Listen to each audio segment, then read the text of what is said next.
When you are resourceful, you're going to grow so much faster and your portfolio is going to grow so much faster just by thinking out the box and not waiting for things to come to you. You have to get out there and go get it yourself.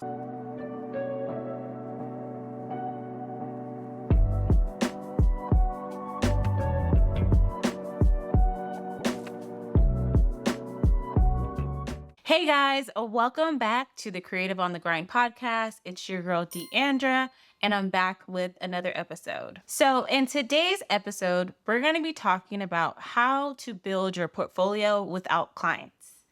And I wanted to tap into this because I get this question all of the time where it's like, I'm just starting my business, I'm getting the ball rolling, but the thing is, I can't attract my dream clients without showcasing my work. So, I'm going to give you a few strategies and tips to help you build your portfolio without clients so that you can attract those dream clients you want to your business. So, when it comes to building a portfolio for your business, and this is for any type of design business, it can even be for, if you're an artist or you are a recording artist, writer, you do need some type of portfolio to give your potential clients something to look at to kind of just see how you work, your aesthetic, and all of those things. Because that's the only way you're going to get people to actually book you is through seeing your work and validating that you are going to be the right fit for their vision. You have to fearlessly embrace self-promotion. Self-promotion is the best promotion because it's like, who's going to promote yourself better than you? You are the creator. You are the designer. And you're the one that's creating the pathway for them to work with you. And you will have to overcome the hesitation when it comes to sharing your business and showcasing your work. I personally know people who hide their businesses purposely and have a full Instagram account and everything set up, but they don't want to share their business with their friends and family. And I get that. And I know it may be scary, especially when you're doing something brand new. But if they know someone who would be interested in your products or services, you have to promote yourself. And I know at the beginning, your work isn't top tier, and that's okay. You should be so proud of yourself for just showing up and starting this business and even trying. And you will have to shed that fear of showcasing your work because honestly, it's the only way that you're going to grab the attention of your ideal client. You will have to find ways to boost your self-confidence and be confident in your creative abilities. You're out here creating, you're out here doing something amazing. Share it. And things that help you with your confidence is practicing and educating yourself on your skill set because you have to practice to get that momentum going. I know sometimes when you are working with creative tools and materials, it can be very expensive to just practice every day. But you have to get those practice hours because over time, you're going to get better and better and better. And you're going to see it evolve. You're going to see your first design transition into something totally different within 6 months, a year, 2 years. And I've personally seen that for myself. My first balloon design, it makes me cringe. If you've seen my day one work compared to my year 1, 2, 3, and 4, it's like night and day. And I knew that it would evolve. And honestly, by me practicing and finding new techniques and new ways to work with my balloons, that is what evolved my skills. I had to build my portfolio with what I had and the best that I could do because honestly, that's all you can do. You can't try to showcase someone else's work and say, oh, this is my work. I could do this for you. It just doesn't work like that. And sidebar, I've had people who actually, when I was starting out, took my work and shared it as their own and said that they did this. And this is the quick story I'm going to tell. I had this woman, she DM'd me and she said, I see this design on your page and someone else has this design on their page. And I was like, what? And she sent me the Instagram and they had like a lot of my work up there and they didn't even tag me. They showcased it as if it was their own. Book your services now through X, Y, and Z. And I was just shocked. And the reason why she told me this was because she hired them and they showed up and they did the design and it looked nothing like the picture. And that's where lying comes in when it comes to building your portfolio. Do not do that, because someone will catch it and you don't want to get blasted for it. But needless to say, I reached out to them. They took the pictures down and blocked me at the same time. But it's it's tricky when it comes to building your portfolio, right? But anyway, you have to build that confidence and showcase your work. That's the only way you're going to build your business and build your brand. And use various online platforms to showcase your work. I mean, Instagram is a great way to start, and you can curate it to make it like an online portfolio. Pinterest is a great one. I love Pinterest, and I feel like a lot of people sleep on Pinterest, but it's awesome. You can literally post your work, and that's it, and then tag it back to your website so that you can start attracting people that way. Doing behind the scenes on YouTube if you want to, sharing stories about what you're doing. You don't have to show every detail about what you're doing. And I feel like a lot of people do give a lot away to give it to the next person, which I'm all for. Sharing is caring. But when you're just starting out, like, you need to build that credibility and you need to build that skill before you start sharing everything that you do. I'm just telling you what I would recommend. Also, just having a personal website so that it's like very clean and subtle, and a gallery of all of your designs that you've made. It really does make a difference. I have people who call me and they're like, I reached out to you because I loved your portfolio. I really want to work with you. And I saw this design that I want. And it gives people an opportunity to handpick what they like and designs that they want you to replicate. And it makes it so much easier to make the sale when you have that portfolio, because when you don't have one, it's more so like, oh, here's a picture that you found on Pinterest, on Instagram. I could do this or I can do that. And it's kind of iffy because it's like, can you do that? I mean, I don't see any work in your portfolio similar to this. You're just showing me pictures. So this is why you have to take that time to build that online presence and build that portfolio. And even though it's maybe a little bit daunting, I would say, building a blog around what you do is also very helpful, because then you can put those blog pins onto Pinterest. And then if someone likes it, they can pin it to their boards. Then they can go to read the blog article, and then they can even book you if they really decide to take it to that next step. Any way you can build that portfolio and build that credibility, do it. And showcase your expertise. Share highlights about what you do and how you do it. Educate your clients on what it is that you do. I remember when I first started, I had to do a lot of education because organic balloon design really wasn't trending or popular when I first started. So I had to really educate and show people what I could do and tell them why it's this price, why adding this is additional whatever. That's the only way you're going to be able to do that. And when it comes to building a portfolio, I feel like a lot of people overcomplicate it. So you can showcase different elements of what you do, different patterns, textures, elements. Like, those are really nice things that you can add to that portfolio, and especially on your online portfolio, like on Instagram or something like that. Those are cool ways to get people engaged and look for more. And what are you doing with that? And ask questions and get a little more curious about how to work with you. When I was building my portfolio, I did a lot of passion projects. And I love passion projects because it's a time for you to be able to just create and do whatever it is that you want to do. Because sometimes, especially in the beginning, you're not going to be getting those dream clients that you really want to work with, as far as doing like the beautiful stuff.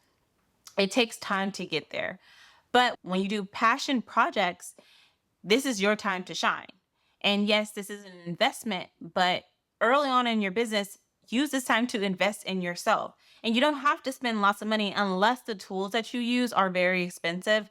Then, I mean, you're going to have to just either bite the bullet or not build your portfolio. Like, what do you prefer? And for me, what I used to do is I would say, I have 100, 200 bucks this month extra. I'm going to invest this in a passion project. So what I used to do is I used to call venues around my area or throughout LA to see if they were having any open houses or a day where I can showcase my work.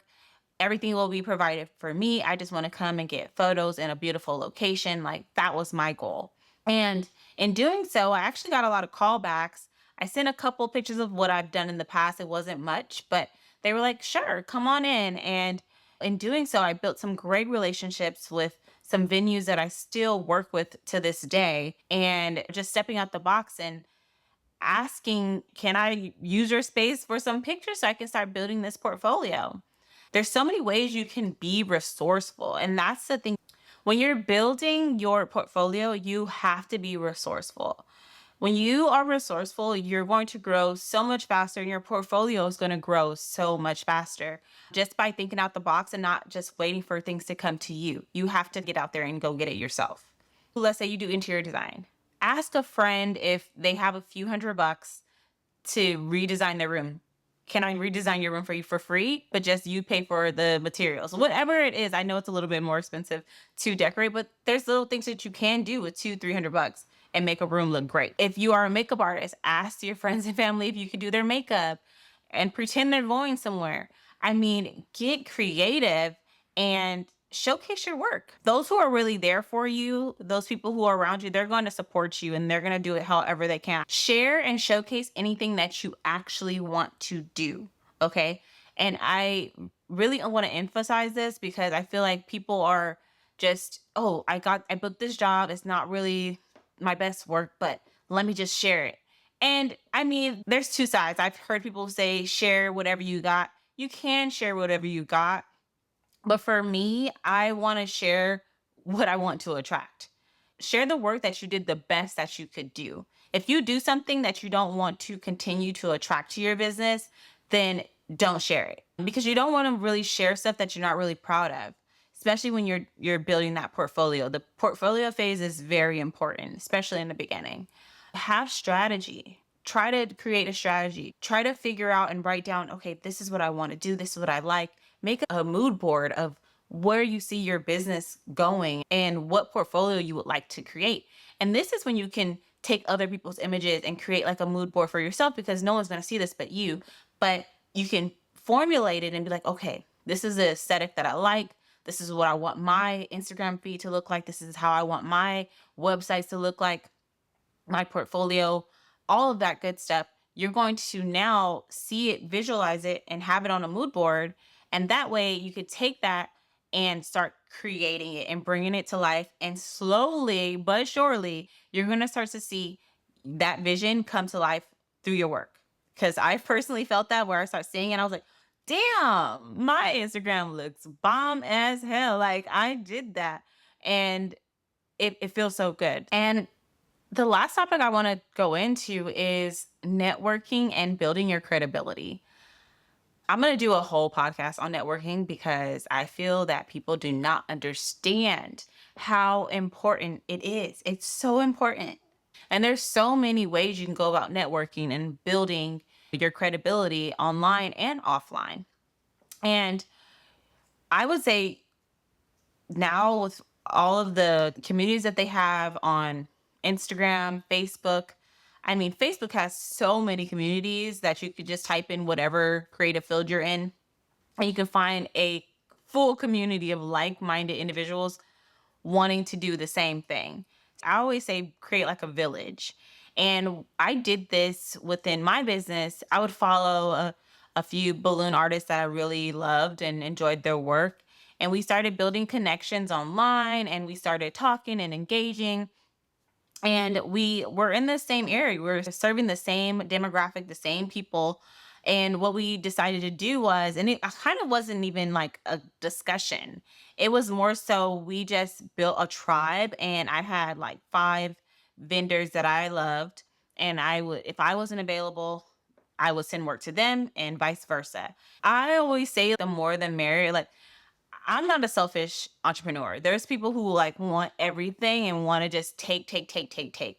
I'm much so like a giver. And, if there's a weekend and there's clients that I can't work with because I'm too booked, I can then send them to another artist and they could take care of them. And honestly, clients love that. And I've had clients who actually came back to me and on that same phone call would say, that was so generous of you to just give me a referral and help me out so I don't have to sit here and keep searching. Like, they loved that email that I curated for them with other people who I trusted. And things like that go a long way because then they came back to me because they were like, I still love your work. And I saw your portfolio. I still want to come back to you. But for this event, I will go with someone else. And a lot of them did come back to me because they just wanted to work with my brand and my business. And that's how you want it to be. So that's why this portfolio building part of your business is so important. Don't sleep on it. Don't slack. You have to make it the best that you can make it. Another thing is getting testimonials and reviews. When most creatives start out, they're usually designing for their friends and family, which, it's normal, and that's kind of how you start seeing like what you like. And ask your family and friends to write you reviews, write you testimonials that you can put on your website. You don't have to put much. You can put like 3 testimonials on your website and then ask them for Yelp reviews, Google reviews. All of these things will help you build that credibility and build your portfolio so that people are like, oh, okay, like I feel like I can kind of trust that all these people said that they did a great job, they had a great experience. Yes, it's your friends and family, but be strategic. Ask them to give you a professional business review so that you can have that credibility. And after every service, ask your clients for a testimonial because most of the time they're not going to do it. And research shows that people don't usually leave a review when it's something good. They usually leave a review when it's something bad, like they had a bad experience. So taking that time after the service, I always call it my aftercare email.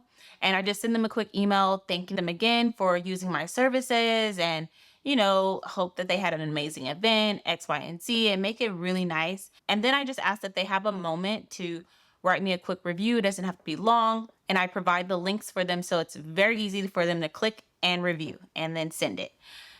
Those things help you so much, I'm telling you. And it's built my portfolio and my online presence so much where it's like now like Google refers me business, Yelp refers me business. And most of my clients find me in those ways by taking that time to keep building.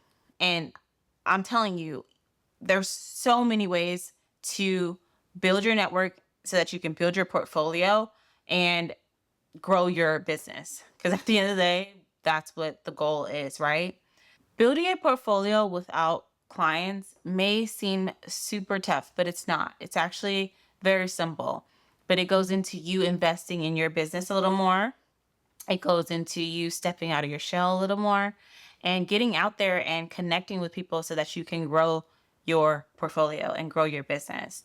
I want to emphasize too that it's just not going to just come knocking on your door until you start building that portfolio. Once your portfolio is out there, now I have people knocking on my door. But before that, I had to do the groundwork. I had to get out there and get in the streets and put my name out there. And that's what you have to do in the startup phase of your business is get out there and put your name out there, make business cards. And I know that people are saying that business cards are outdated. No, they're not. They're actually great. And also during a conversation, when someone asks you what you do, oh, I'm a designer. Here's my card. But using these strategies like self-promotion, setting up your website portfolio, social media, networking, doing passion projects, all of these things can help you build that portfolio and start building that business that you've always dreamed of. If you have any questions about building your portfolio or need any advice, feel free to drop a comment below. I respond to all comments, so feel free to drop it below. And I hope that these strategies help you out. And that's all for today's episode. If you like this video, make sure that you hit that like, share, subscribe button. Stay creative and stay on the grind. And until next time, peace.